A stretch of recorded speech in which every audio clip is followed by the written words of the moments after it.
سەبەبی ڕئیسی دەبینەوە کە ئەم کێشە ئەم شوت و کارەبا و کە بەڕاستی وایەرەکان و ئەدەواتی کارەبامان باش نییە، ئەو شتانێک کە بۆشمان دی کوالێتیشی زۆر خراپەیە. بە هیوایە لە ئایندەدا بەرنامەشی تۆکمەداندرێ، بەرنامەیەک دادرێ کە بێتە مای ئەوەی کارەبای بەردەواممان هەبێت.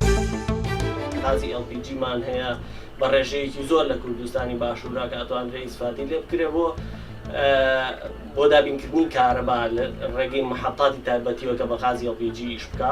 هەوڵاتیش بە هەمان ڕێگا ئەتوانێ مەسەلەن مەسادری تر کە کولفەی کەمتریش تێ بچێت بەکاری بهێنێ بۆ کاروباری ڕۆژانەی خۆی.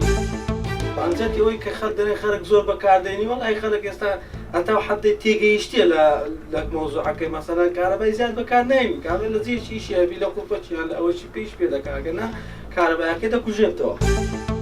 لایەن ماڵ هەیە بە 50-60 گلۆپی پێکردووە ڕۆناچی پێکردووە بە شەو بە ڕۆژ نایتوژێنێتەوە.